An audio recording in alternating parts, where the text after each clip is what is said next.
कोई ऐसा है यहाँ पे जो कभी फेल ही ना हुआ हो अपनी लाइफ में? क्या हम फेलियर्स को ढंग से डील करते हैं अपने अंदर की दुनिया में और बाहर की दुनिया में? जब हम फेल होते हैं और हमारे आसपास में लोग हमको बार बार उंगली कर रहे होते हैं, यानी कि रिमाइंड करा रहे होते हैं, हमको पता होता है कि हम फेल हो गए हैं, हमको जरूरत नहीं है दुनिया की कि वो आकर के हमको बार बार ये बताए या जताए कि तुम्हारा गलत था डिसीजन, कि तुमने गलती करी। हमें पता है हमने गलती करी है। तो आप बताओ कि आप कैसे हम फेलियर्स को डील करते हैं? फेलियर हम सबकी लाइफ में आया है, आप सबकी लाइफ में आया है। क्या होता है जब कोई फेलियर आता है? तो कोई बड़ा फेलियर है, छोटा फेलियर है, कुछ भी है। नंबर 1, अच्छा नहीं लगता है। किसी को अच्छा लगता है फेलियर? बुरा लगता है। ये रियलिटी है, ये इल्यूजन है? खत्म। तो मुझे भी लगता है, आपको भी लगता है। As simple as that. इसको सिंपल करो सबसे पहले तो। कभी भी ऐसी एक्सपेक्टेशन अपने माइंड में मत बनाओ कि फेलियर तो हो लेकिन मुझे बुरा ना लगे। जैसे ही बुरा लगता है हम क्या करते हैं? रिएक्ट करते हैं। और क्या करते हैं?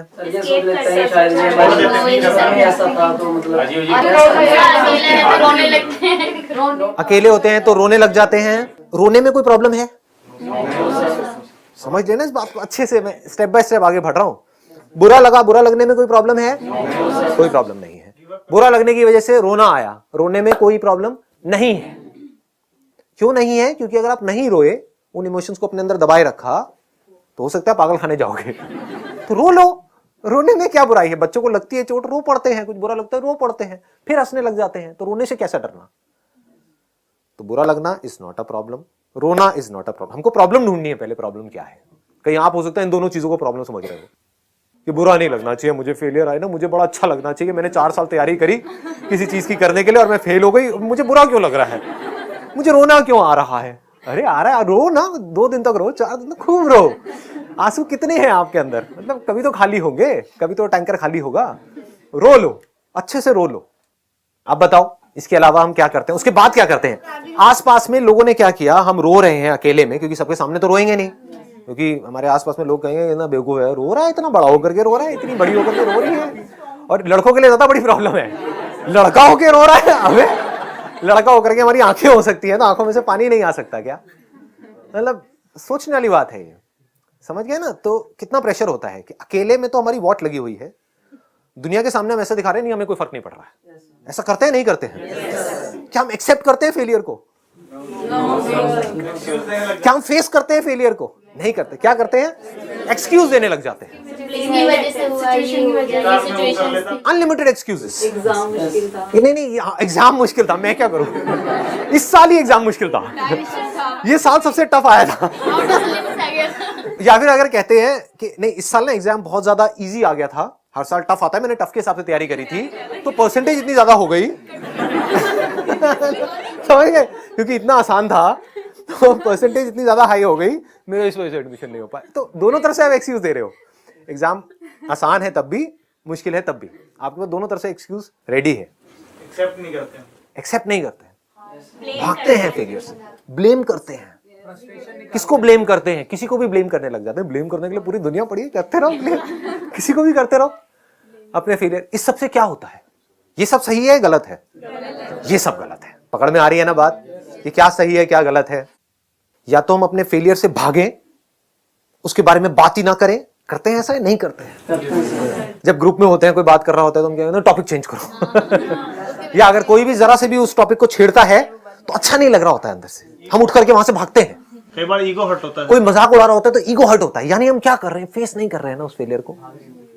आपके पेरेंट्स, मैंने तुझे कहा था मत कर मत कर मत कर, समझाया था, फिर भी तू गोबर गणेश है, अंदर दिमाग ही नहीं है, मेरी सुना ही नहीं तूने। समझ गए ना? यही सब चीजें होती हैं, यही डायलॉग्स होते हैं। या फिर दोस्त होते हैं तो वो तो ले रहे होते हैं अच्छे तरीके से, है ना, 4-5 के साथ में बैठ करके, देखो आ गया इंजीनियर आ गया, चल मैं चाय बना के पिला,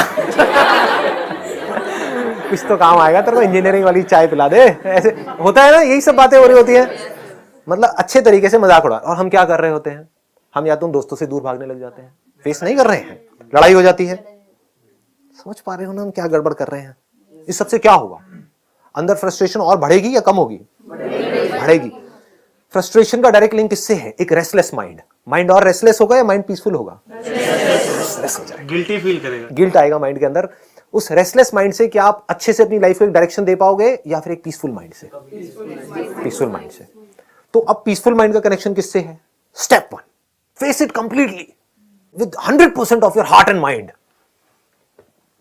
मतलब उस फेलियर की जड़ तक आप चले गए, फेलियर को बारीकी से आपने समझ लिया, जैसे एक साइंटिस्ट समझता है, अनबायस्ड होकर के। ये नहीं कि मैं फेल हुआ हूं, देखता हूं फेलियर क्या है, देखता हूं ये बंदा क्यों फेल हुआ है, अपने आप से डिटैच होकर के देखो उस फेलियर को, तब आप समझ पाओगे। मैं बीच में घुसा दिया तो नहीं समझ पाओगे, एक्सक्यूजेस दोगे, ब्लेम करोगे, भागोगे, सब करोगे। अपने आप को काट दो उस फेलियर से। देखता हूं ये बंदा, फॉर एग्जांपल संदीप, देखता हूं ये संदीप क्यों फेल हुआ है इसके अंदर, समझे? या जो भी आपका नाम है, पूजा बड़ा कॉमन सा नाम है, तो देखता हूं कि पूजा क्यों फेल हुई है, क्या गलती करी इसने। कहने का मतलब है कि पहला स्टेप है उसको फेस करना, दूसरा है to accept it.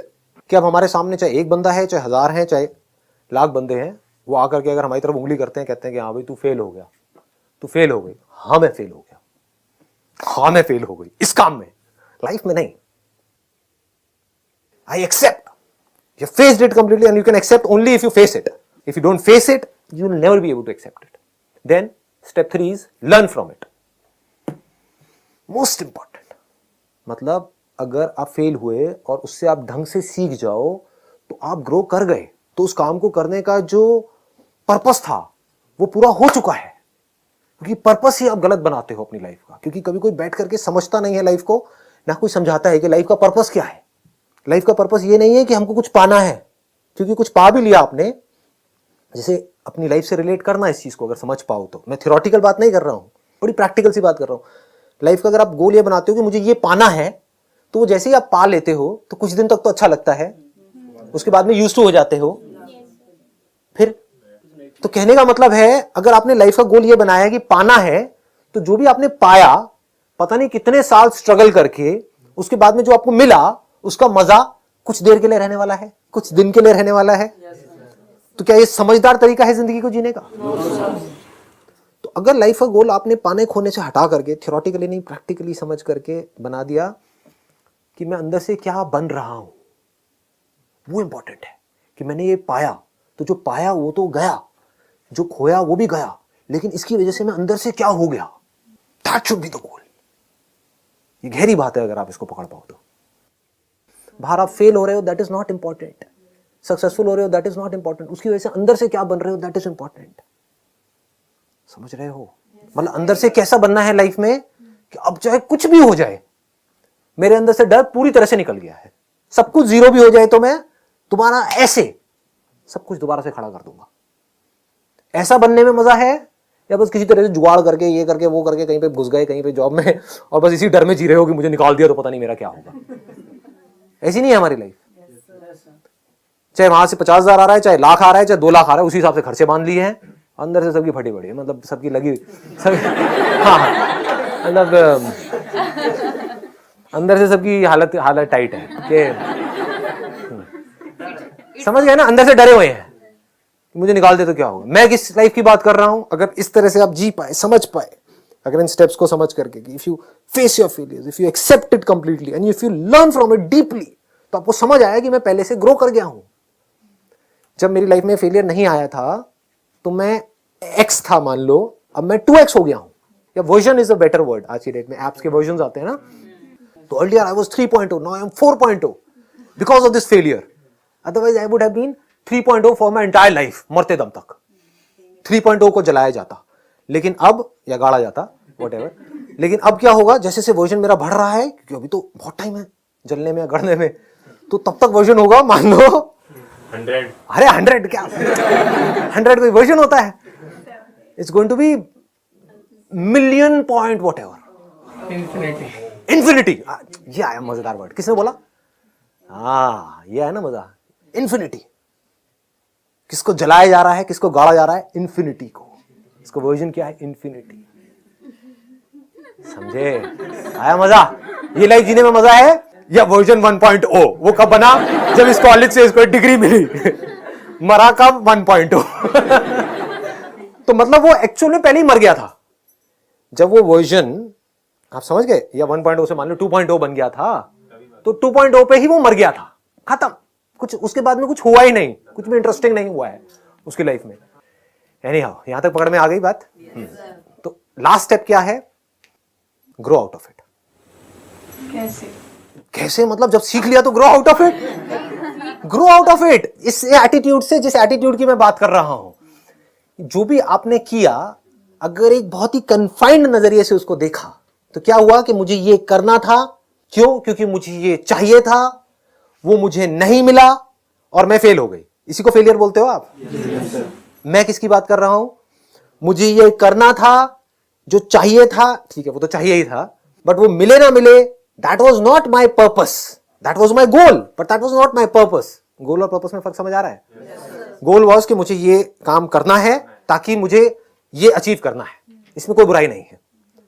But purpose क्या है कि चाहे अचीव हो चाहे ना हो, अभी भी अपनी तरफ से 100% दे रहा हूं, लेकिन मेरा पर्पस ये नहीं है। अचीव हो गया तब भी मुझे आगे बढ़ते रहना है, नहीं हुआ तब भी आगे बढ़ते रहना है। In both the situations I need to grow out of it. तो ये मैं बोल तो फेलियर्स के ले रहा हूं ये स्टेप्स, लेकिन ये है सक्सेस के लिए भी। लेकिन सक्सेस आप समझोगे नहीं तो मैं उसकी बात यहां पे नहीं कर रहा हूं, क्योंकि आप कहोगे सक्सेस मिल गई तो फिर क्या करने की जरूरत है, फिर तो पड़े रहो। यही है सोच लोगों की। जब तक सक्सेस नहीं मिली होती तड़प रहे होते हैं, सक्सेस मिल जाती है कंफर्ट जोन में चले जाते हैं। मेरे लिए सक्सेस फेलियर दोनों बराबर है, दोनों कचरा है, does not mean anything to. ठीक है जी, how to deal with your failures. तो जवाब मिल गया आप लोगों को? चलिए जी, अब अपने घर जाइए। जिन लोगों की आदत बन चुकी है ब्लेम करने की, उनकी आदत 1 या 2 दिन में चेंज नहीं होने वाली, बट आप लोगों के आगे अपनी पूरी जिंदगी पड़ी है भाई। अभी जैसी आदत बना लोगे वैसी बनती चली जाएगी। ब्लेम करने की आदत बना ली वैसे ही बन जाओगे, और किसी को ब्लेम नहीं किया, अपनी रिस्पॉन्सिबिलिटी ली, आगे बढ़ते जाओगे। और कुछ हो ना हो लाइफ में, आप सक्सेसफुल हो या ना हो, एक चीज की गारंटी है कि अगर आपने जिंदगी में कभी किसी को ब्लेम नहीं किया अपनी प्रॉब्लम्स के लिए, तो आप अंदर से स्ट्रांग होते चले जाओ।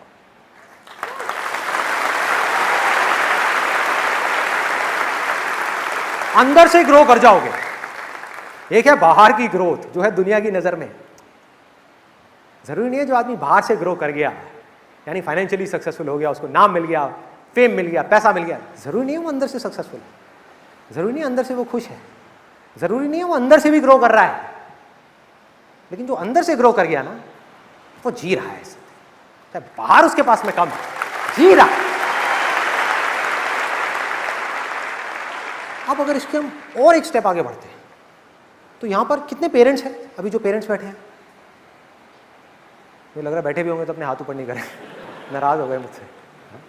हो सकता है कुछ पेरेंट्स को ये लग रहा होगा कि यहां पर मैं स्टूडेंट्स के फेवर की बात कर रहा हूं, लेकिन अगर उसकी थोड़ी सी आप गहराई में जाओगे, थोड़ा सा डीपली समझने की कोशिश करोगे, तो आपको समझने में देर नहीं लगेगी कि इसमें सबसे बड़ा फायदा एक स्टूडेंट का नहीं है, पेरेंट्स का है। एज अ पेरेंट हम क्या चाहते हैं? मैं भी एक पेरेंट हूं, आई हैव गॉट 2 किड्स, एक 7 साल का है, एक 2.5 साल की है। मैं भी एक पेरेंट हूं। क्या चाहते हैं हम एज अ पेरेंट? क्या चाहते हैं कि हमारा जो बच्चा है या जो हमारे बच्चे हैं वो लाइफ में सक्सेसफुल हो जाए। कोई ऐसा पेरेंट है जो ये नहीं चाहता? एनीबॉडी? कोई नहीं। सब चाहते हैं, सब चाहते हैं कि वो इंडिपेंडेंट हो जाए लाइफ में, मतलब कि अपने पैरों पे खड़ा हो जाए। ये नहीं कि हमको पकड़ पकड़ करके चलता रहे। सब चाहते हैं, सब चाहते हैं कि उनके जो बच्चे हैं उनका माइंड शार्प होता चला जाए, वो कुछ भी कर सके, वो कर सके जो हम भी नहीं कर पाए अपनी लाइफ में। लेकिन हम करते क्या हैं?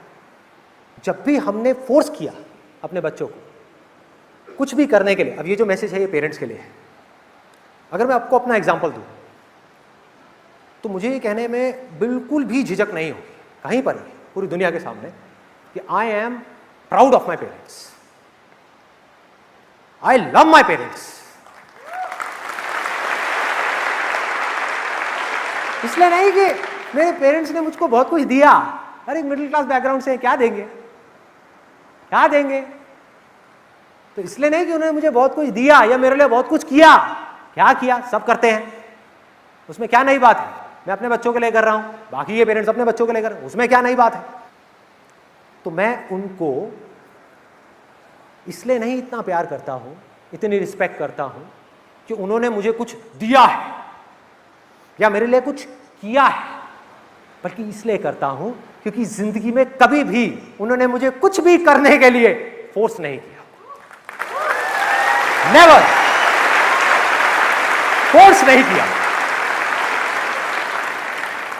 और मेरे हिसाब से पेरेंटिंग की सबसे बड़ी क्वालिटी है, इससे बड़ी कोई क्वालिटी हो नहीं सकती कि आप अपने बच्चों को फोर्स ना करो, उनको सलाह दो अगर उनको जरूरत है तो, उनको सही और गलत के बीच का फर्क बताओ, उनको बताओ कि देखो जो तुम करने का सोच रहे हो मुझे ठीक नहीं लग रहा है, इन सब में कोई प्रॉब्लम नहीं है, बट ये कहना कि नहीं तुझे वो नहीं करना, तुझे ये करना है, ये प्रॉब्लम है।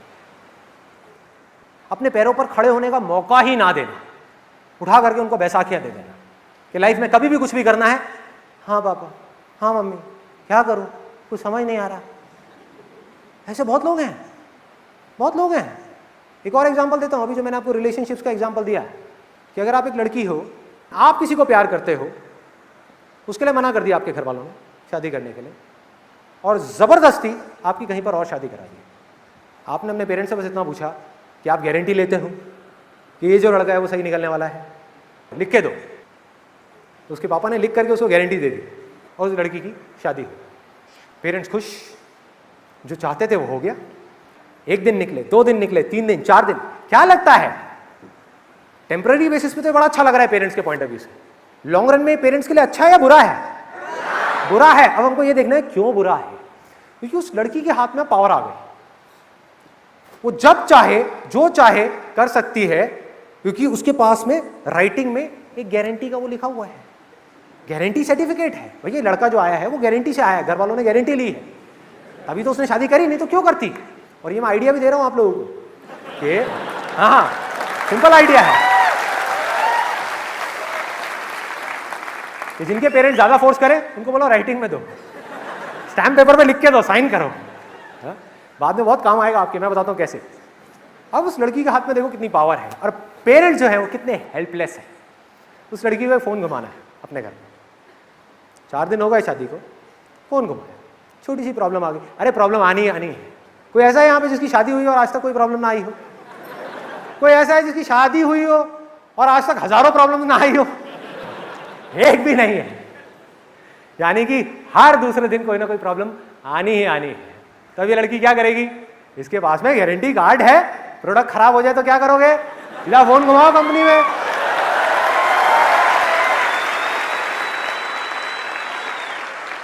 चार दिन बाद उसने घर पे फोन घुमा दिया, हेलो मम्मी, हाँ बेटा क्या हो गया, जरा पापा को फोन देना। इसलिए गारंटी पापा ने दिया, पापा से बात करनी। हाँ पापा क्या हो बेटा, सब ठीक तो है ना? अरे क्या खाक ठीक है, ये कैसा लड़का चुना है आपने मेरे लिए? क्या हो गया बेटा, क्या हो गया, इतने गुस्से में क्यों है? सब ठीक तो है ना? अरे क्या ठीक है, मैं क्या बताऊं, मेरे को तो बताने में भी शर्म आ रही है। क्या हुआ बेटा? पापा कल रात को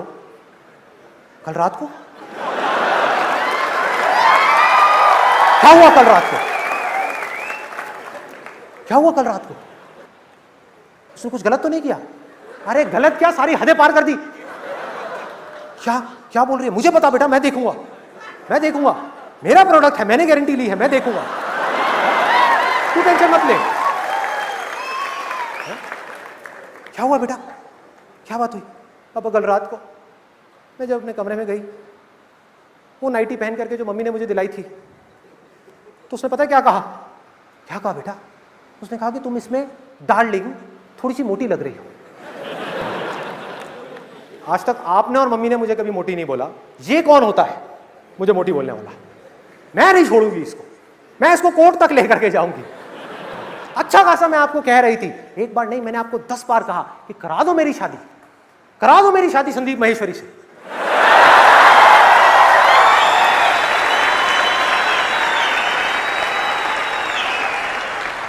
लेकिन आपने मेरी एक नहीं सुनी। लेकिन बेटा संदीप महेश्वरी तो पहले से शादीशुदा है ना, उसके तो बच्चे भी हैं।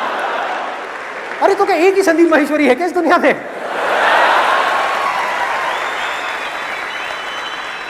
और पापा मम्मी बेचारे टेंशन में, हाँ बेटा मैं कल शाम को आता हूँ फ्लाइट पकड़ करके। कल शाम को नहीं, आपको कल सुबह यहाँ पर आना है और इससे बात करनी है कि आज के बाद अगर मेरे साथ में ऐसी बदतमीजी करी तो मुझसे बुरा कोई नहीं होगा, ठीक है बेटा, जैसे तुम कहो। क्या करेंगे माँ बाप? तो हुआ क्या, पहले बच्चों की डोर माँ बाप के हाथ में थी, अब इन माँ बाप की डोर उस बच्चे के हाथ में है, क्योंकि ये बच्चा बड़ा हो ही नहीं पाया। अपने दम पर डिसाइड किया होता कि मुझे ये करना है, तो रिस्पॉन्सिबिलिटी उसकी होती। और मैं ये सब बातें सिर्फ बोल नहीं रहा हूँ, एज अ पेरेंट मैं अपनी लाइफ में, डे टू डे लाइफ में इन सारी बातों को प्रैक्टिस कर रहा हूँ। मतलब पहले मैं कर रहा हूँ, फिर बोल रहा हूँ। मैंने अभी थोड़ी देर पहले आपको बताया कि मेरा बेटा है 7 साल का। अभी कुछ दिन पहले हम एक मूवी देख रहे थे, तो आजकल आपने देखा होगा सिनेमा हॉल्स में एक एंटी स्मोकिंग कैंपेन बहुत चल रहा है। तो मेरे बेटे ने वो ऐड देखी जिसमें एंड में बताते हैं कि सिगरेट पीने से कैंसर हो जाता है। और बड़ा सीरियस होकर के मुझसे बोला, पापा जब ये सिगरेट पीना इतनी गंदी चीज़ है तो लोग क्यों पीते हैं, क्यों पीते हैं? और मेरा सीधा सा फंडा है लाइफ में, सच बोलो, कोई घुमा फिरा के बात मत करो। मैं उसको कहा क्योंकि लोगों को मज़ा आता है पीने में। उसने पूछा पापा आप क्यों नहीं पीते? सिंपल क्वेश्चन है। मैंने कहा भाई पहले पीता था, अब छोड़ दी। तो वो कंफ्यूज हो गया, कंफ्यूज हो गया क्योंकि मैंने उसको बोला नहीं कुछ करने के लिए, मैंने उसको सच बोल दिया। तो थोड़ा सोच में पड़ गया और मुझे बोला पापा इसका मतलब मुझे तो नहीं पीनी चाहिए ना कभी सिगरेट? बड़ा सीरियसली उसने मुझसे पूछा। तो मेरा एक बार को तो मन किया एज अ फादर कि उसको लेक्चर दे दूं कि तुझे सिगरेट इसलिए नहीं पीनी चाहिए, इसलिए नहीं पीनी चाहिए, इसलिए नहीं क्योंकि तेरा बाप कहता है। मन ये कर रहा था as a parent, as a caring parent, as a loving parent. लेकिन वो मेरे बच्चे के लिए सही नहीं होता। मैंने क्या किया, उसको सिर्फ 2 वर्ड्स बोले, उसके बाद में चुप हो गया। सिर्फ 2 वर्ड्स। जैसे उसने बोला ना बाबा मुझे तो नहीं पीनी चाहिए ना सिगरेट, मैंने कहा तेरी मर्जी, तेरी मर्जी।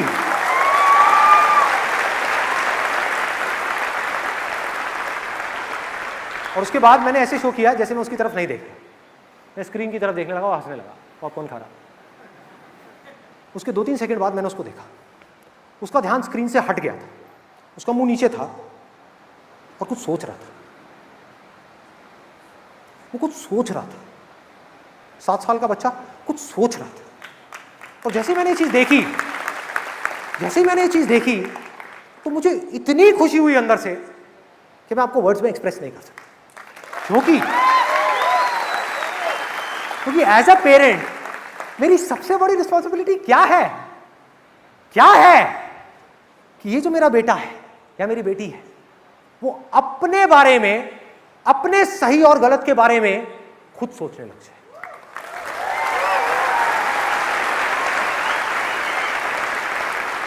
जब तक उनको मेरी जरूरत ना हो तब तक वो मुझे बीच में ना लाए।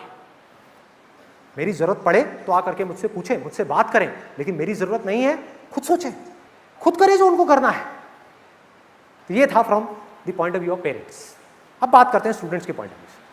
कैसे पता करें कि हमारी रियल इनर कॉलिंग क्या है? अब यहां पर एक बहुत इंटरेस्टिंग टॉपिक को मैं टच करने वाला हूं, तो अपने ध्यान को बढ़ा लो जिससे कि पूरे ध्यान से आप समझ सको कि मैं क्या बोल रहा हूं। जिसको हम अपने दिल की आवाज बोलते हैं, 99% केसेस में वो हमारे दिल की आवाज नहीं होती है, हमारे अंदर की आवाज नहीं होती है, वो हमारे मन की आवाज होती है। मन की आवाज। मन जो है ना हमारा, वो बिल्कुल एक छोटे से बच्चे के जैसा है। आप में से किसी के घर में कोई छोटे बच्चे हैं, जैसे 2 साल के, 3 साल के हैं, तो आप लोग बड़े अच्छे से रिलेट कर पाओगे। मुझे अपने घर में सबसे ज़्यादा जो इंटरेस्टिंग काम लगता है ना, मतलब जो करने में मुझे बहुत मज़ा आता है, घंटों तक कर सकता हूँ, वो है कि अपनी उस 2.5 साल की बेटी को बैठ करके दूर से ऑब्जर्व करता रहूँ, देखता रहूँ कि वो क्या करती है, क्यों करती है, कैसे करती है, उसके दिमाग में क्या चल रहा होता है। तो मैंने एक बड़ी इंटरेस्टिंग चीज़ वहाँ पर ऑब्जर्व करी है कि उसको आजकल एक नया शौक चढ़ गया है कि उसके पास में एक बार्बी डॉल है और एक डॉक्टर सेट है, उसके साथ में वो खेलती रहती है अकेले। यहाँ तक कोई प्रॉब्लम नहीं। प्रॉब्लम शुरू होती है जब मेरा बेटा स्कूल से आता है। वो आता है और अभी कुछ दिन पहले की बात है, वो अपने एक रोबोट से खेलने लगे। उसको मैंने एक रोबोट दिलाया था छोटा सा, उसके साथ में खेल रहा हूँ। और जब तक वो खेल रहा था बिना खुश हुए, तब तक मेरी बेटी को कोई प्रॉब्लम नहीं थी।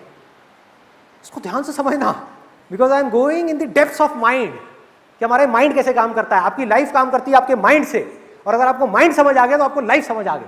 आपको लाइफ को समझने की जरूरत नहीं है, माइंड को समझ लो, अंदर की दुनिया को समझ लो, बाहर की सारी दुनिया समझ आ जाएगी। सो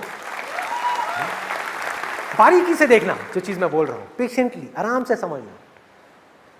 तो जब तक मेरा बेटा किसी टॉय के साथ खेल रहा है और वो दुखी है, वो खुश नहीं है उस टॉय से, तो मेरी बेटी को कोई फर्क नहीं पड़ता।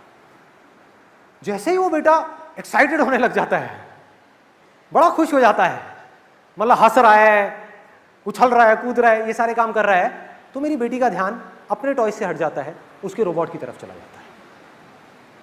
वो धीरे धीरे गई मेरे बेटे के पास में और जा करके रोबोट को टच करने की कोशिश करी। उसने उसका हाथ हटा दिया, उसने उसको टच नहीं करने दिया।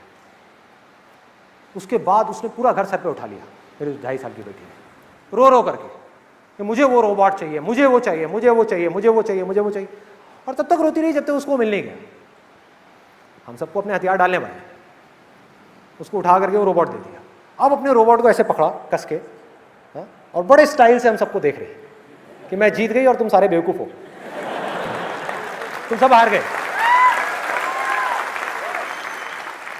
और मेरा बेटा, उसको वही समझाना पड़ता है जो मुझे बचपन में समझाया जाता था, बेटा तू बड़ा है, समझदार है, वो छोटी है, ऐसे ऐसे करके इमोशनल उसको अत्याचार करके थोड़ा सा, फिर उससे वो उसका रोबोट लिया, उसको दिया बेटी को, और वो उस रोबोट से चिपक गई, छोड़ नहीं रही उसको, किसी हालत में नहीं छोड़ रही। मेरा बेटा उसको हाथ भी लगा रहा तो रो रही, ऐसे कर रही, ऐसे कर रही, उसको हाथ नहीं लगाने दे रही अपने रोबोट को।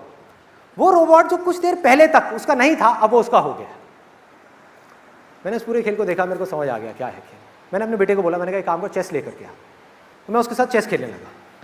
और बीच बीच में मैंने कहा चल यार हाई फाइव ऐसे, तो मैंने अपने बेटे के साथ, जिसका नाम हृदय है, उसको हाई फाइव दिया। मैंने कहा यार मजा आ गया, ये वो थोड़ा नौटंकी।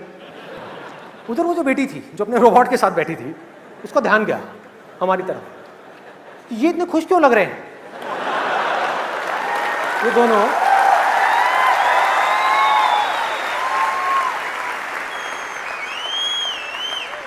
उसने ये कंक्लूजन निकाल लिया कि शायद ये चेस की वजह से खुश है। समझ लेना अच्छे तरीके से, ये हमारा मन है और वो आ गई चेस पे आकर के कब्जा करने के लिए, आकर के हमारी पूरी गेम खराब कर दी। उठा उठा करके वो जो होता है हाथी घोड़ा, ये वो राजा रानी सब उठा करके भागने लग गई, मतलब ले गई। तो मुझे पता था ये होने वाला है। मैंने हल्का सा साइड में आकर के अपने बेटे को स्माइल पास करी, मैंने कहा जा अपना रोबोट ले ले।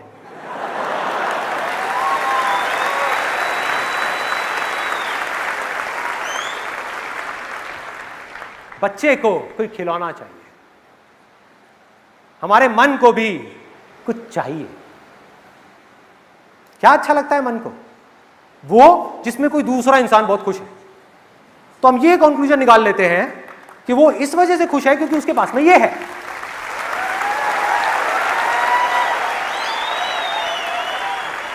चाहे वजह कुछ और ही हो, चाहे वजह कुछ और हो। आप में से कितने लोग जॉब करते हैं? कितने लोग अपनी जॉब से बहुत खुश हैं? कोई बात नहीं, it's a proven fact world wide. 90% से ज्यादा जो लोग जॉब करते हैं वो अपनी जॉब से खुश नहीं होते, फिर भी करते हैं क्योंकि मजबूरी है। लेकिन प्रॉब्लम ये नहीं है, प्रॉब्लम आपका मन है। अपने मन की वजह से आप अपनी जॉब से दुखी हो रहे हो। मन में चेंजेस करें, उसी जॉब में हो सकता है आपको मजा भी आने लग जाए। अब एक सिंपल सा क्वेश्चन है, जो लोग जॉब करते हैं, क्या कभी आपके साथ में ऐसा हुआ है? किसने हाथ ऊपर किया था? कहना एक बार, हाथ ऊपर करना, जॉब वाले। हाँ ठीक है। तो क्या कभी ऐसा हुआ है कि आपने कोई वीडियो देखी इंटरनेट पे, कोई बुक पढ़ी, किसी की ऑटोबायोग्राफी पढ़ी, या इंटरनेट पे किसी एंटरप्रेन्योर के बारे में पढ़ा, और एकदम से मन हुआ कि मैं कल ही जाकर के रिजाइन कर दूं? सो ये क्या है? हमारा मन है। जो स्टूडेंट्स हैं यहां पर, उनसे भी एक और क्वेश्चन है, क्या कभी ऐसा हुआ है कि आपने मेरी कोई वीडियो देखी, मेरे बारे में पढ़ा या किसी और के बारे में पढ़ा, और आपने देखा अरे संदीप माहेश्वरी तो कॉलेज ड्रॉप आउट है, बिल गेट्स भी कॉलेज ड्रॉप आउट है, अरे वो भी कॉलेज ड्रॉप आउट है, अरे उसने भी अपनी पढ़ाई पूरी नहीं करी। इसका मतलब क्या है कि पढ़ाई छोड़ दो और सक्सेस मिल जाएगी।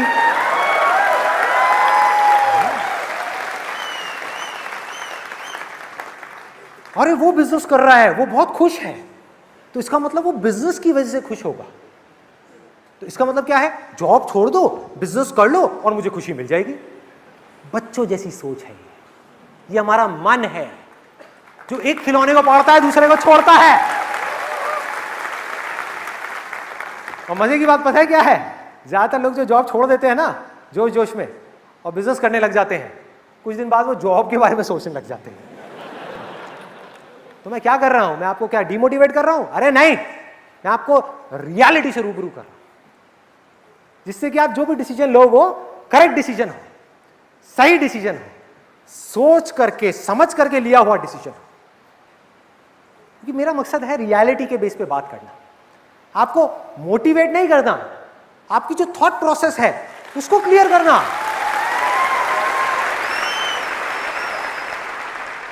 एक स्टूडेंट है, उसका मन किया कुछ करने का, इतनी देर में कोई दूसरा स्टूडेंट आ गया, उसने आकर के कुछ बोल दिया, किसी दोस्त ने बोल दिया, वो करने का मन करने लग गया, फिर किसी ने बोल दिया, वो करने का मन करने लग गया, फिर वहां से मन हट गया। ऐसा ही होता है। तो मन के ऊपर आप ट्रस्ट नहीं कर सकते। तो अगर आपको दिल की आवाज तक पहुंचना है तो क्या करना है? बड़ा सिंपल है।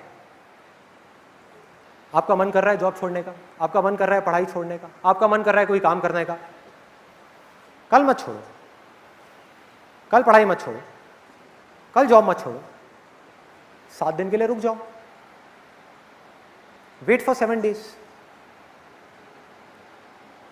अब क्या होगा? क्या होगा? अगर ये आवाज आपके मन की होगी, यानी किसी और को देख करके आप जॉब छोड़ने की सोच रहे होगे, तो धीरे धीरे आपका ये डिजायर कम हो जाएगा। धीरे धीरे ये छोड़ने का डिजायर आपका कम हो जाएगा और जो डर है वो बढ़ जाएगा। 1 हफ्ते बाद जब दिमाग बीच में आएगा ना और आकर के आपको इसके प्रोज एंड कॉन्स बताएगा, तो जो मन है वो 1 सेकंड में हार मान लेगा। लेकिन अगर, अब यहां पर मन और दिल की आवाज के बीच का फर्क है, लेकिन अगर आपके अंदर एक डिजायर उठा और 1 हफ्ते बाद आपका जो डिजायर था उस काम को करने का 1 हफ्ता पहले, उससे 10 गुना ज्यादा बढ़ गया और डर ऑलमोस्ट खत्म हो गया, तो आप समझ जाना कि वो आपके दिल की आवाज है। यानी कि आपके दिल की आवाज ने आपके दिमाग को हरा दिया। देखो, फर्क को समझो, ये मन और दिल के फर्क को समझो। मन क्या है? टेम्पररी बेसिस पे आपने किसी को कुछ करते हुए देखा, आपका बेसिक नेचर कुछ और है, आपकी स्ट्रेंथ कुछ और है, आपके इंटरेस्ट कुछ और है, आप अंदर से कुछ और हो, लेकिन बनना कुछ और चाह रहे हो। यहां प्रॉब्लम है। आप में कुछ है जो छुपा हुआ है, कुछ हिडन है, उसको हम नहीं देख सकते, उसको कोई नहीं देख सकता, ना आप ना मैं।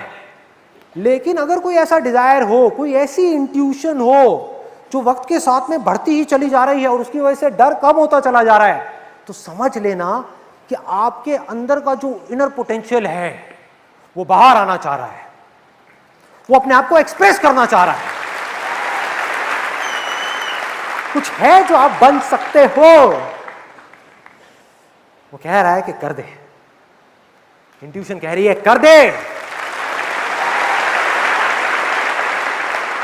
लेकिन क्या सिर्फ इतने से काम हो जाएगा? नहीं। आपको ये क्लियर हो गया कि ये मेरे दिल की आवाज है, ये मेरे मन की आवाज नहीं है, तो क्या अब मैं करने लग जाऊं वो चीज? नहीं। 2 सवाल पूछना। एक कि अब इसको करने का बेस्ट केस सिनेरियो क्या है, यानी एक करियर है जो आपको समझ आ गया, तो अब आपने क्या किया? अपने आप से एक सवाल पूछा कि इसका जो बेस्ट केस सिनेरियो है उसके लिए जो सैक्रिफाइसेस देने पड़ेंगे, जो टाइम लगेगा, जो एफर्ट लगेगा, जो दिमाग लगेगा, जो पैसा लगेगा, जो भी कुछ लगेगा अपने पोटेंशियल को अचीव करने में, उसके लिए कुछ करना तो पड़ेगा ना। और अगर वो सब कुछ करने के लिए मैं तैयार हूं, फिजिकल लेवल पे मुझे ये सब करना होगा, उसके लिए मैं तैयार हूं, मेंटल लेवल पे ये सब करना होगा, उसके लिए मैं तैयार हूं, हर चीज के लिए मैं तैयार हूं, मतलब कि आंसर आया yes, I am ready to do whatever it takes to make it a reality. इस बेस्ट केस सिनेरियो को सच करने के लिए मैं कुछ भी करने को तैयार हूं। नंबर 1। अगला क्वेश्चन, मतलब कि आखिरी क्वेश्चन जो अपने आप से पूछना है, तो बहुत कम लोग पूछते हैं कि इसको करने का वर्स्ट केस सिनेरियो क्या है, बुरे से बुरा क्या हो सकता है। क्लियर है? मैंने अगर जॉब छोड़ी या पढ़ाई को बीच में छोड़ा तो बुरे से बुरा क्या हो सकता है, क्या उसके लिए भी मैं तैयार हूं? और अगर जवाब आ जाए हां मैं तैयार हूं, तो समझ जाओ अब कोई टेंशन नहीं है, बढ़ जाओ आगे।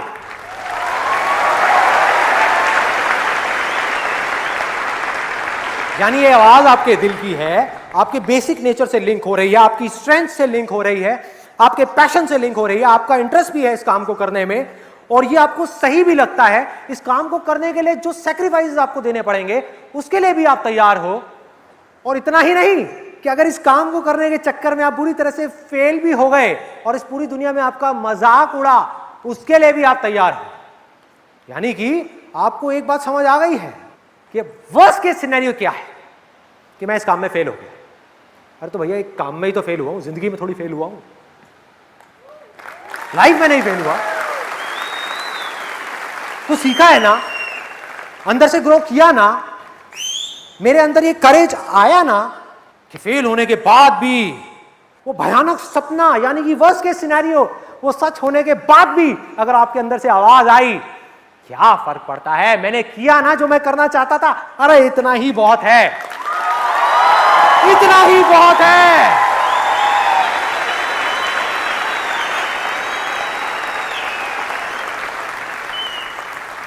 और फेल होने के बाद भी मेरे अंदर ये करेज है कि मैं आगे बढ़ता रहूंगा, मैं हार नहीं मान रहा। तो अगर इतनी बुरी सिचुएशन से जब मैं ऊपर उठूंगा तो मैं क्या होऊंगा?